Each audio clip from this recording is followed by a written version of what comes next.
ഹരി ഓം, ഏവർക്കും വൃന്ദാവനത്തിന്റെ യൂട്യൂബ് ചാനലിലേക്ക് സ്നേഹപൂർവ്വം സ്വാഗതം. ഞാൻ എസ് ദേവനന്ദു.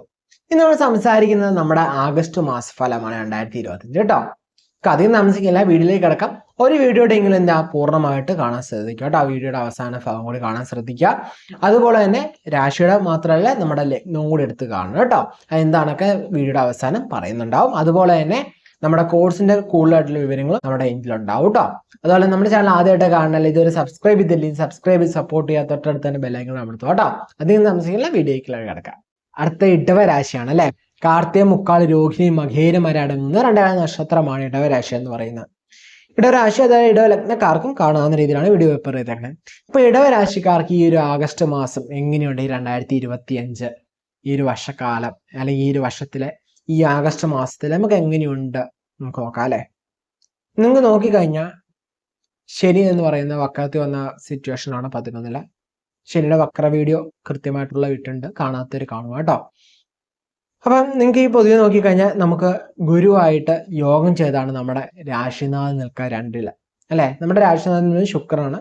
ശുക്രൻ എന്താണ്, വ്യാരമായിട്ട് യോഗം ചെയ്ത് 2 നിൽക്കുന്ന സിറ്റുവേഷൻ ആണ് എന്ന് പറയുന്നത്. സോ നമുക്ക് അനുകൂലമായിട്ടൊക്കെ നമുക്ക് പ്രതീക്ഷിക്കാം. തൊഴിൽ സംബന്ധമായിട്ട് അല്ലെങ്കിൽ നമ്മുടെ പ്രൊഫഷണൽ റിലേറ്റഡൊക്കെ നോക്കിക്കഴിഞ്ഞാൽ പൊതുവെ നല്ല സമയമായിട്ട് നമുക്ക് പറയാൻ പറ്റും ഈ ഒരു ടൈം എന്ന് പറയുന്നത്. ശനി വക്രത്തിലാണ്. കുറെ പ്ലാനുകളൊക്കെ നമ്മൾ ഇതിനു മുമ്പ് ചെയ്തിട്ടുണ്ടാവും, കുറെ പരിശ്രമിച്ചിട്ടുണ്ടാവും, പക്ഷെ അതൊന്നും നടന്നിട്ടുണ്ടാവില്ല ആ സമയത്ത്. പക്ഷെ ഈ സമയത്ത് നടക്കാനുള്ള സാധ്യത നമുക്ക് കൂടുതലായിട്ട് പറയാൻ പറ്റും. അതിനുവേണ്ടി പരിശ്രമിച്ചു കഴിഞ്ഞാൽ നടക്കാനുള്ള യോഗമൊക്കെ പറയാൻ പറ്റും. നമ്മൾ പാസ്റ്റ് ചിന്തിച്ച കാര്യങ്ങൾ, പ്രവർത്തിച്ച കാര്യങ്ങളൊക്കെ നടത്തിയെടുക്കാൻ പറ്റും. കാരണം എന്താണെന്ന് വെച്ച് കഴിഞ്ഞാൽ നമ്മുടെ നോക്കിക്കഴിഞ്ഞാൽ ശുക്രൻ എന്താണ് 2 നിൽക്കുക അല്ലെ. അപ്പം നമ്മൾ പറയുന്ന കാര്യങ്ങൾ കാണിക്കാൻ സാധിക്കുക, അല്ലെങ്കിൽ ചെയ്ത് കാണിച്ചു കൊടുക്കാൻ പറ്റുന്ന ടൈമാണ് ഇതെന്ന് പറയുന്നത്. അതുപോലെ തന്നെ വ്യാരം 2 നിൽക്കുന്നുണ്ട്. സോ അത് ശുഭകാര്യങ്ങൾ, നമ്മളൊരു നല്ല കാര്യം പറഞ്ഞു കഴിഞ്ഞാൽ അത് നമുക്ക് ചെയ്ത് കാണിക്കാൻ പറ്റും. ഓക്കെ, അത് ചെയ്ത് കാണിച്ചു കൊടുക്കാൻ പറ്റും. തൊഴിൽ സംബന്ധമായിട്ട് ബിസിനസ് സംബന്ധമായിട്ടൊക്കെ ആയിട്ട് പറഞ്ഞു കഴിഞ്ഞാൽ. അതുപോലെ തന്നെ നമ്മൾ നോക്കിക്കഴിഞ്ഞാൽ നമുക്ക് നല്ല രീതിയിലുള്ള എന്താണ് ക്യാഷ് ഫ്ലോസ്, പ്രത്യേകിച്ച് ബിസിനസ്സുകാർക്കൊക്കെ നല്ല ക്യാഷ് ഫ്ലോസ് ഒക്കെ പറയാവുന്ന ടൈമാണ്. എന്ന് വെച്ചാൽ നമ്മൾ കടങ്ങൾ വാങ്ങാൻ നോക്കുന്നതെങ്കിൽ അല്ലെങ്കിൽ ലോൺസ് ഒക്കെ അപ്ലൈ ചെയ്തിട്ടുണ്ടെങ്കിൽ അത് കിട്ടുക, എവിടെയെങ്കിലും കടം ചോദിച്ചിട്ടുണ്ടെങ്കിൽ അത് കിട്ടാനുള്ള സാധ്യത, ഇത്ര നാളും പെൻഡിങ്ങിലൊക്കെ കിടക്കുകയാണെങ്കിൽ അത് കിട്ടാനുള്ള സാധ്യത. അതുപോലെ തൊഴിൽ സംബന്ധമായിട്ട് എംപ്ലോയീസിന് റിലേറ്റഡ് ആയി നോക്കിക്കഴിഞ്ഞാൽ പ്രൊമോഷനൊക്കെ പറഞ്ഞു വെച്ചിരുന്നു, പക്ഷെ ഇതുവരെ ഓക്കെ ഡിലേ ആയിരുന്നു, പക്ഷെ ഇപ്പം നടക്കാനുള്ള സാധ്യത. അതുപോലെ തന്നെ റെക്കമെൻഡേഷൻ ഇതുവരെ പറയാമെന്ന് പറഞ്ഞിട്ടുള്ളൂ, ഇതുവരെ റെക്കമെൻഡേഷനിൽ എത്തിയിട്ടില്ല, അപ്പം അത് നടക്കാനുള്ള സാധ്യത. അങ്ങനെ നമുക്ക് തടസ്സപ്പെട്ട് ഇത്ര നാൾ കഴിഞ്ഞ ടൈമിലൊക്കെ തടസ്സപ്പെട്ട് നിന്ന സാധ്യത, അല്ലെങ്കിൽ കുറെ നമ്മൾ പരിശ്രമിച്ചിട്ടും കിട്ടാത്ത സാധനങ്ങൾ, കിട്ടാത്ത വിജയങ്ങൾ ഈ ഒരു ടൈമിൽ നമുക്ക് കിട്ടാനുള്ള സാധ്യത കൂടുതലാണ്. ഓക്കെ, നമ്മുടെ പരിശ്രമം കൂടി ആ കൂടെ ഉണ്ടാകുമ്പോൾ നല്ല രീതിയിലുള്ള റിസൾട്ടായിട്ട് നമുക്ക് പറയാൻ പറ്റും. ഇനി ഫാമിലി റിലേറ്റഡ്, കുടുംബ റിലേറ്റഡ് നോക്കിക്കഴിഞ്ഞാൽ പ്രണയമായിട്ട് നടക്കുന്നവര് അല്ലെ, പ്രണയിതാക്കളെ കല്യാണമൊക്കെ കഴിക്കണം എന്ന് ആലോചിക്കുന്നുണ്ട്, പറ്റുമോ, നല്ല മാസം അല്ലെങ്കിൽ നല്ല ടൈം ആണോ എന്ന് ചോദിച്ചു കഴിഞ്ഞാൽ അത് വീട്ടിൽ സംസാരിച്ച് കഴിഞ്ഞാൽ നടക്കാനുള്ള സാധ്യതയൊക്കെ നമുക്ക് പറയാൻ പറ്റും. ഒറ്റയ്ക്ക് ഫാമിലി സപ്പോർട്ട് ചെയ്തില്ലെങ്കിലും പയ്യായാലും സപ്പോർട്ട് ചെയ്ത് വരാനുള്ള സാധ്യതയൊക്കെ നമുക്ക് തള്ളിക്കളയാൻ പറ്റില്ല. അതുപോലെ തന്നെ കുടുംബത്തിലായ നല്ല കാര്യങ്ങളൊക്കെ നടക്കാൻ യോഗം പറയാൻ സമയമാണ്. ഇതുപോലെ നമുക്ക് പ്രിയപ്പെട്ട സാധനങ്ങൾ, നമ്മുടെ കുടുംബത്തിലെ നമ്മുടെ ഫാമിലിക്ക് വേണ്ടി പ്രിയപ്പെട്ട വസ്തുക്കൾ വാങ്ങാൻ പറ്റുന്ന ടൈമാണ് ഈ ടൈം എന്ന് പറയുന്നത്. ഈ ഒരു ടൈം, ഈ ഒരു കാലയളവ് എന്ന് പറയുന്നത്, ഈ ഒരു മാസം എന്ന് പറയുന്നത് നമുക്ക് പ്രിയപ്പെട്ടതായിട്ടുള്ള കാര്യങ്ങൾ വാങ്ങാൻ പറ്റും. അതുപോലെ തന്നെ കുടുംബത്തിലെ സ്ത്രീകൾ, ഈ ഒരു നിങ്ങൾ ഇടവരാശിയിലാണ് ജനനം അല്ലെങ്കിൽ ഇടവലഗ്നത്തിലാണ് ജനനം, അപ്പോൾ നിങ്ങളാണ് മിക്ക ഈ ഫാമിലിയെ മുമ്പോട്ട് കൊണ്ടുപോകുന്നത്. അങ്ങനെയൊക്കെ ആണെങ്കിൽ നിങ്ങൾക്ക് എങ്ങനെയുണ്ട് ഈ ടൈം എന്ന് വെച്ച് കഴിഞ്ഞാൽ നല്ല മാസമാണ്. നിങ്ങൾക്ക് നല്ല രീതിയിലുള്ള അപ്രിസിയേഷൻസ്, അനുമോദനങ്ങൾ ലഭിക്കാനാ, സമ്മാനങ്ങൾ കിട്ടാനാ, ഭർത്താവിന്റെ കയ്യിൽ നിന്ന് നല്ല വാക്കുകൾ കേൾക്കാനാ, ഭർത്താവിന്റെ അഭിനന്ദനങ്ങൾ കേൾക്കാനാ, ഭർത്താവ് വീട്ടിൽ നിന്ന് നമുക്ക് നല്ല വാക്കുകൾ കേൾക്കാം, ബന്ധുക്കൾ നല്ല കാര്യങ്ങൾ പറയാം. നമുക്കൊരു അനുകൂലമായ ഒരു ടൈമായിട്ട് നമുക്ക് പറയാവുന്ന ടൈം തന്നെയാണ് ഇതെന്നാണ് കേട്ടോ. വിദ്യാർത്ഥികളെ സംബന്ധിച്ച് നോക്കുകയാണെങ്കിൽ നമുക്ക് 3 ബുധൻ നിൽക്കുക, 2 ശുക്രൻ നിൽക്കുന്ന സമയമാണ്, ആദ്യത്തെ 3 നിൽക്കുക. സോ ഈ ടൈമിൽ നമുക്ക് നല്ലൊരു മന്തായിട്ട്, നല്ല പോസിറ്റീവായിട്ടുള്ള മന്തായിട്ട് പറയാൻ പറ്റും. കാരണം ഫാമിലിയിൽ നിന്ന് നമുക്ക് സപ്പോർട്ട് കിട്ടുക, നല്ലൊരു കംഫോർട്ട് കിട്ടുക, ധൈര്യം കിട്ടുക. പൊതുവെ വിദ്യാർത്ഥിയെ സംബന്ധിച്ച് ഒരു ടൈം എന്ന് പറയുന്നത് കൃത്യമായിട്ട് യൂസ് ചെയ്ത് കഴിഞ്ഞാൽ നിങ്ങൾക്ക് നല്ല രീതിയിൽ മുന്നോട്ട് വിജയിക്കാനും, മത്സര പരീക്ഷകളിലായാലും വിജയം, അതുപോലെ തന്നെ പഠന സംബന്ധമായിട്ട് കോഴ്സ് സെലക്ട് ചെയ്യാൻ കൃത്യമായിട്ടൊരു ക്വാളിറ്റി കിട്ടുക. നല്ല മാസമാണ്, വേണ്ട വിധത്തിൽ വിദ്യാർത്ഥികൾ ഇത് കൃത്യമായിട്ട് യൂസ് ചെയ്യണം കേട്ടോ. അടുത്ത ആരോഗ്യ സംബന്ധമാക്കി നോക്കിക്കഴിഞ്ഞാൽ മാസത്തിൻ്റെ ആദ്യ പകുതിയൊന്നും വലിയ പ്രശ്നങ്ങളൊന്നും കാണുന്നില്ലാത്ത സമയം തന്നെയാണ്. പക്ഷേ ആ മാസത്തിന് പകുതിക്ക് ശേഷം നോക്കിക്കഴിഞ്ഞാൽ ആദിത്യനുമായിട്ട് അല്ലെങ്കിൽ കേതുമായിട്ട് ആദിത്യൻ യോഗം ചെയ്ത് കഴിയുമ്പോൾ നമുക്ക് ചുമ, ഇൻഫെക്ഷൻ റിലേറ്റഡ് ആയ അസുഖങ്ങൾ, ഡൈജഷൻ പ്രോബ്ലംസ്, കണ്ണ് റിലേറ്റഡ് ആയിട്ടുള്ള പ്രശ്നങ്ങൾ കൊണ്ടാവാനുള്ള സാധ്യത തള്ളിക്കളയാൻ സാധിക്കില്ല കേട്ടോ. അടുത്ത ഒരു പ്രായത്തിൽ മൂത്തവരാണ് 55-60 വയസ്സൊക്കെ ആയിട്ടുള്ളവരൊക്കെ ആണെങ്കിൽ ഈ മാസം എങ്ങനെയുണ്ട് നോക്കിക്കഴിഞ്ഞാൽ നമുക്കും അനുകൂലമായ ഒരു മാസം തന്നെയാണ് ഇതെന്ന് പറയുന്നത്. നമുക്ക് നല്ല രീതിയിലൊരു ഇൻകം ഒക്കെ ഉണ്ടാക്കണം എന്ന് നോക്കുന്നവർക്ക് അത് നടത്താം. ചെറിയ ചെറിയ ബിസിനസ് ഒക്കെ തുടങ്ങാൻ വേണ്ടി ആഗ്രഹിക്കുന്ന അങ്ങനെ പറ്റും. റിട്ടയർമെന്റ് കഴിഞ്ഞിട്ട് ഒരു ബിസിനസ് ഒക്കെ തുടങ്ങാൻ നിൽക്കുന്നവർക്കായാലും അതിന് അനുകൂലമായ ടൈമാണ്. അതുപോലെ തന്നെ കുടുംബത്തിന് വേണ്ടി ഓരോ കാര്യങ്ങളൊക്കെ പ്ലാൻ ചെയ്ത് കഴിഞ്ഞാൽ നമുക്ക് സന്തോഷം കണ്ടെത്താൻ പറ്റും സാധ്യതയാണ്. നമ്മൾ ശ്രദ്ധിക്കേണ്ട കാര്യം എന്ന് വെച്ചാൽ യാത്രകൾ ചെയ്യുമ്പോൾ നമ്മുടെ ആരോഗ്യം ഒന്ന് ശ്രദ്ധിക്കാം. ഓക്കെ, യാത്രകൾക്കിടയിൽ നമ്മൾ എന്താ ആരോഗ്യം ഒന്ന് ശ്രദ്ധിക്കണം, വളരെ ഉത്തമമായിരിക്കും. സ്ഥലം വാങ്ങാൻ നോക്കുന്നവർക്ക് അത് അനുകൂലമായ സമയമാണ്.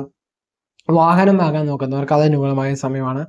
അതുപോലെ തന്നെ മൊത്തത്തിൽ നോക്കിക്കഴിഞ്ഞാൽ നമ്മുടെ ഫാമിലിക്ക് വേണ്ടിയാലും നമുക്കായാലും എന്താ ഈ ഒരു മാസം എന്ന് പറയുന്നത് നമുക്ക് അനുകൂലമായിട്ട് പറയാൻ പറ്റുന്ന ഒരു ടൈം തന്നെയാണ് എന്ന് പറയുന്നത് കേട്ടോ. മൊത്തത്തിൽ മനസ്സിലായെന്ന് വിചാരിക്കുന്നു. നമുക്ക് എന്തായാലും നല്ല രീതിയിൽ മുന്നോട്ട് പോകാൻ പറ്റൂ അല്ലേ. നല്ല മാസങ്ങൾ വരുമ്പോൾ കൃത്യമായിട്ട് യൂസ് ചെയ്യുക, നല്ല നല്ല ടൈം വരുമ്പോൾ കൃത്യമായി യൂസ് ചെയ്യുക. കാരണം സമയം ആർക്ക് വേണ്ടിയും കാത്തു നിൽക്കില്ല. നല്ല അവസരങ്ങൾ, നല്ല സമയങ്ങൾ കിട്ടുമ്പോൾ നമ്മൾ വേണ്ട വിധത്തിൽ ഉപയോഗിക്കണം. അത് കിട്ടുന്നില്ല എന്തുകൊണ്ടാണെന്നുള്ള കാര്യം കൃത്യമായിട്ട് മനസ്സിലാക്കി എന്ത് ചെയ്യുക, അതിനനുസരിച്ച് മുന്നോട്ട് നീങ്ങിയാൽ മാത്രമേ നമുക്ക് വിജയിക്കാൻ സാധിക്കുള്ളൂ. അല്ലെങ്കിൽ നമുക്ക് എന്നും പരാതികൾ മാത്രം പറയാനുള്ള സമയം ഉണ്ടാവുള്ളൂ അല്ലേ. എപ്പോഴും നല്ല സമയമാണ് പക്ഷെ എനിക്കൊന്നും നടക്കുന്നില്ല, ഇതൊക്കെ പറഞ്ഞുകൊണ്ടിരിക്കാനേ പറ്റുള്ളൂ. നല്ല സമയം വരുമ്പോൾ കൃത്യമായിട്ട് നോക്കി നടക്കുന്നില്ലെങ്കിൽ അതിന് കാരണം എന്താണ് മനസ്സിലാക്കി നമ്മൾ എന്ത് ചെയ്യണം, അതനുസരിച്ച് മുന്നോട്ട് നീങ്ങണം. നമുക്ക് എവിടെയാണ് തെറ്റ് പറ്റിയത്, നമുക്ക് എവിടെയാണ് പോരായ്മ വന്നത്, അത് കൃത്യമായിട്ട് മനസ്സിലാക്കി മുന്നോട്ട് വിജയിക്കാന്നുള്ള കാര്യങ്ങൾ ചെയ്ത് മുന്നോട്ട് പോവാം കേട്ടോ. അപ്പം ശുഭാപ്തി വിശ്വാസത്തോടെ, ശുഭപ്രതീക്ഷയോടെ സൽക്കർമ്മങ്ങൾ ചെയ്ത് സൽക്കർമ്മം ചിന്തിച്ച് മുന്നോട്ട് ഹാപ്പി ആയിട്ട് പോവാം കേട്ടോ. നമ്മുടെ ചാനൽ ഇതുവരെ സബ്സ്ക്രൈബ് ചെയ്ത് സപ്പോർട്ട് ചെയ്യാം. ഇത്രയൊക്കെയാണ് പൊതുവായിട്ടുള്ള ഫലം എന്ന് പറയുന്നത് കേട്ടോ. അതുപോലെ തന്നെ നമ്മുടെ പേരും നക്ഷത്രം താര കമൻറ്റ് ചെയ്യുമെങ്കിൽ നമ്മുടെ പ്രാർത്ഥനയിൽ ഉൾപ്പെടുത്തുന്നതായിരിക്കും കേട്ടോ. അതുപോലെ തന്നെ ഞാൻ പറഞ്ഞു, ഒരു വീഡിയോയെങ്കിലും പൂർണ്ണ രൂപത്തിൽ കാണണം. വീഡിയോയുടെ ഫലം മാത്രം കണ്ട് നിർത്താതെ കൺക്ലൂഷൻ കാണും. കാരണം ഇതാണ് എന്തുകൊണ്ടാണെന്നുള്ളതും നമ്മുടെ കോഴ്സ് ഡീറ്റെയിൽസും എല്ലാം ഈ ഒരു അവസാന ഭാഗത്തിലാണല്ലോ പറയുന്നത്, അതുകൊണ്ടാണ് കേട്ടോ. അതുപോലെ തന്നെ ഞാൻ പറഞ്ഞു, ഫലം കാണുമ്പം രാശിഫലം മാത്രമല്ല ലഗ്നഫലം കാണണം. എന്തുകൊണ്ടാണെന്ന് ചോദിച്ചു കഴിഞ്ഞാൽ രാശി എന്ന് പറയുമ്പോൾ നമ്മുടെ എന്താണ്, ശരീരം, നമ്മുടെ മാനസികാവസ്ഥ, ഇതൊക്കെ റിലേറ്റ് ചെയ്താണ്. ലഗ്നം എന്ന് പറയുന്നത് നമ്മുടെ വിധിയാണ്. ഓക്കെ, അപ്പോൾ ഇത് രണ്ടുകൂടെ കണക്ട് ചെയ്ത് നോക്കിയാൽ മാത്രമേ നമുക്ക് കുറച്ചുകൂടി ഒരു അക്യുറേറ്റ് ആയിട്ടുള്ള പ്രഡിക്ഷനിലേക്ക് എത്താൻ പറ്റുള്ളൂ. ഓക്കെ, കുറച്ചുകൂടി നിങ്ങൾക്ക് ഇമ്പോർട്ടൻ്റ് ആയിട്ടൊരു കാര്യം ചെയ്യാൻ പോവുകയാണ്, പ്രധാനപ്പെട്ട ഒരു കാര്യം ചെയ്യാൻ നിങ്ങൾക്ക് നമ്മളതിന് പേഴ്സണലൈസ്ഡ് കൺസൾട്ടേഷൻ എടുക്കണം. മന്ത്ലി പ്രഡിക്ഷൻ്റെ പേഴ്സണലൈസ്ഡ് കൺസൾട്ടേഷൻ എടുക്കണം.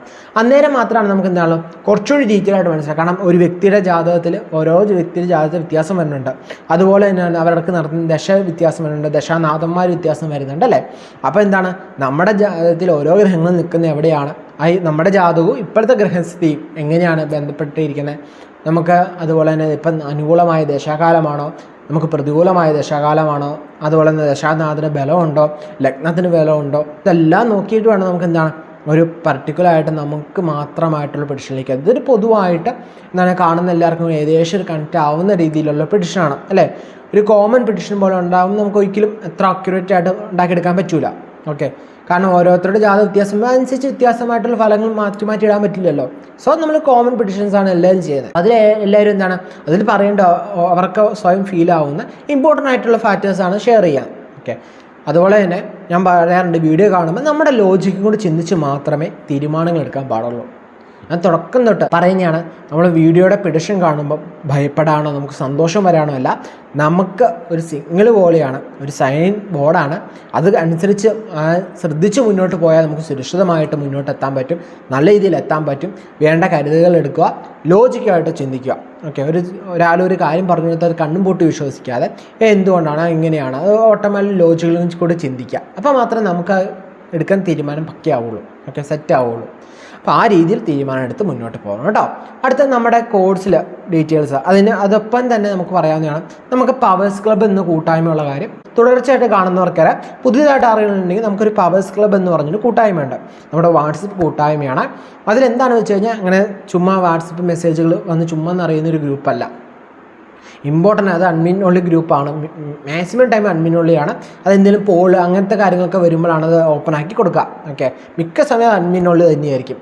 കാരണം എന്താണെന്ന് വെച്ച് കഴിഞ്ഞാൽ അതിൽ നമുക്കറിയാം വാട്സപ്പിൽ നിന്ന് കൂടുതൽ മെസ്സേജ് വന്നു കഴിഞ്ഞാൽ നമുക്കൊരു തൊന്തരവാണ്, ശരിക്കും ഫോൺ ഹാങ്, അങ്ങനത്തെ പ്രശ്നം. ആ പ്രശ്നം നമ്മുടെ ഗ്രൂപ്പിന് വരാൻ പാടില്ല. അതുകൊണ്ടാണ് അങ്ങനെ അഡ്മിനുള്ളിലാക്കി നിർത്തിയേക്കണം. നമ്മുടെ കോഴ്സ് വിവരങ്ങൾ അല്ലാതെയുള്ള കാര്യങ്ങളൊക്കെ പെട്ടെന്ന് പങ്കുവെക്കാൻ, എനിക്ക് എന്തെങ്കിലും കാര്യങ്ങൾ നിങ്ങൾ ഓപ്പണായിട്ട് പങ്കുവെക്കണം, പെട്ടെന്നൊരു കാര്യം പറഞ്ഞു കൊടുക്കണമെങ്കിൽ എനിക്ക് എന്ത് ചെയ്യാൻ പറ്റുള്ളൂ, വാട്സപ്പിലെ കോൺടാക്ട് ചെയ്യാൻ പറ്റുള്ളൂ. ഇത് വീഡിയോ എടുക്കണമെങ്കിൽ എന്ത് ചെയ്യണം, എൻ്റെ വീട്ടിലോ അല്ലെങ്കിൽ ഓഫീസിലോ വന്നാലും എനിക്ക് വീഡിയോ എടുക്കാൻ പറ്റുള്ളൂ. പക്ഷേ മെസ്സേജിനൊന്നും അങ്ങനെയല്ല, എനിക്ക് എപ്പോൾ എവിടെ നിന്നും വേണമെങ്കിലും എന്ത് ചെയ്യാം, മെസ്സേജ് അയക്കാം. ഓക്കെ, അപ്പോൾ പറയുന്നതൊന്നും എനിക്ക് ആ കാര്യം അന്നേരം തന്നെ നിങ്ങളുമായിട്ട് കമ്മ്യൂണിക്കേറ്റ് ചെയ്യാൻ പറ്റും. അതുകൊണ്ടാണ് അങ്ങനെ ഒരു കൂട്ടായ്മ ഉണ്ടാക്കി നമ്മൾ ആ ഒരു ജോയിൻ ചെയ്യാൻ പറയണം. അതുപോലെ നമ്മുടെ പെൻഡുലം ജ്യോതിഷം പഠിക്കണം ആഗ്രഹിക്കുന്നവരുണ്ട്. എന്താണ്, ഞങ്ങൾക്കും പഠിക്കണം, പക്ഷെ ഒന്നിച്ചൊരു തുക അടിക്കാനില്ല. അപ്പം മാസം ഒരു ചാർജ് ആണെങ്കിൽ കുറച്ചുകൂടി ഈസി ആയിരുന്നു, പഠിക്കാൻ ഭയങ്കര ആഗ്രഹമായിരുന്നു. അങ്ങനെയൊക്കെ ഉള്ളവർക്ക് വേണ്ടിയാണ് ഈ ഒരു ടൈം എന്ന് പറയുന്നത്. അപ്പോൾ അങ്ങനെ പഠിക്കാൻ താല്പര്യമുള്ളവർക്ക് കോഴ്സിൻ്റെ ഡീറ്റെയിൽസ്, അതിൻ്റെ ഫീസ് വിവരങ്ങൾ എല്ലാം നമ്മുടെ ഗ്രൂപ്പിൽ ഒരു ലിങ്ക് വരും. ആ ലിങ്കിൽ എന്താണ്, ഒരു ദിവസം വെബിനാർ നടത്തും. വെബിനാർ എന്നാണ് തീരുമാനിച്ചിട്ടില്ല, തീരുമാനിക്കുന്ന ദിവസം നമ്മൾ കൃത്യമായിട്ടും അറിയിക്കുന്നതായിരിക്കും കേട്ടോ. കാരണം എല്ലാവർക്കും ടൈം, നമുക്ക് ടൈം കിട്ടണം, അതുപോലെ തന്നെ നിങ്ങൾക്കും ടൈം കിട്ടണം. രണ്ടുപേരുടെ ഒരു കൺവീൻസ് നമ്മൾ ഗ്രൂപ്പിലിട്ട് തീരുമാനിച്ചിട്ടായിരിക്കും ആ ഒരു ദിവസം വെബിനാർ സെറ്റ് ചെയ്യുക എന്ന് പറയുന്നത്. ഓഗസ്റ്റ് മാസത്തിൽ എന്നാലും വെബിനാർ ഉണ്ടാവും. ഓക്കെ, അത് കഴിഞ്ഞായിരിക്കും നമ്മുടെ ക്ലാസ് ആരംഭിക്കുക എന്ന് പറയുന്ന പുതിയൊരു ബാച്ച് നമ്മൾ ആരംഭിക്കുക. അപ്പോൾ പെൻഡുലം ജ്യോതിഷം പഠിക്കണമെന്ന് ആഗ്രഹിക്കുന്നവർക്ക് ചേരാവുന്ന ഏറ്റവും അനുകൂലമായിട്ടൊരു ക്ലാസ് തന്നെയായിരിക്കും. അപ്പം ഈ കാര്യങ്ങളൊക്കെ മനസ്സിലായെന്ന് വിചാരിക്കുന്നു. എന്തെങ്കിലും ഡൗട്ടുകളൊക്കെ ഉണ്ടെങ്കിൽ എന്ത് ചെയ്യുക, വാട്സപ്പിൽ കോൺടാക്ട് ചെയ്താൽ ഒന്ന് നമ്മുടെ ഓഫീസിനെ കോൺടാക്ട് ചെയ്യുന്നതായിരിക്കും കേട്ടോ. കോഴ്സിൽ ജോയിൻ ചെയ്യണമെങ്കിൽ നമ്മുടെ ഈ പവേഴ്സ് ക്ലബ്ബ് എന്ന് പറയുന്ന കൂട്ടായ്മയെ തന്നെ ജോയിൻ ചെയ്തോളൂ, അതിൽ വിവരങ്ങളൊക്കെ വരുന്നതായിരിക്കും കേട്ടോ. അതുപോലെ തന്നെ എന്തൊരു പ്രതിസന്ധി ഉണ്ടെങ്കിലും പേടിച്ച് മാറൊന്നും വേണ്ട, സന്തോഷമായിട്ട് ഹാപ്പിയായിട്ട് നേരിടുക. എല്ലാത്തിനും പരിഹാരമില്ലാത്ത പ്രശ്നങ്ങളില്ല കേട്ടോ. ജീവിതത്തിൽ ഒരു പ്രശ്നം ഉണ്ടാകുന്നുണ്ടെങ്കിൽ അതിന് പരിഹാരം ഉണ്ടായതുകൊണ്ട് മാത്രം അത് കൃത്യമായിട്ട് കണ്ടുപിടിച്ച് മുന്നോട്ട് ഹാപ്പിയായിട്ട് പോവാം. നമുക്ക് നല്ല ഈശ്വരവിശ്വാസത്തോടെ ധൈര്യത്തോടെ നമുക്ക് ചെയ്യേണ്ട കാര്യങ്ങൾ കൃത്യമായിട്ട്, നമ്മൾ ചെയ്യേണ്ട കർമ്മം കൃത്യമായിട്ട് നിർവഹിച്ച് മുന്നോട്ട് ഹാപ്പിയായിട്ട് പോകാം കേട്ടോ. അപ്പം മറ്റൊരു ദിവസം മറ്റൊരു നല്ല വീഡിയോ ആയിട്ട് കാണാം. നമ്മുടെ ചാനൽ ഇതുവരെ സബ്സ്ക്രൈബ് ചെയ്തില്ലെങ്കിൽ സബ്സ്ക്രൈബ് ചെയ്യണം കേട്ടോ. അതുപോലെ തന്നെ തൊട്ടടുത്ത് തന്നെ ബെല്ലൈക്കനോട് അമർത്തിക്കുക, എന്നാൽ നമ്മുടെ വീഡിയോസ് അപ്പോൾ തന്നെ നോട്ടിഫിക്കേഷൻ ആയിട്ട് ലഭിക്കുന്നതായിരിക്കും.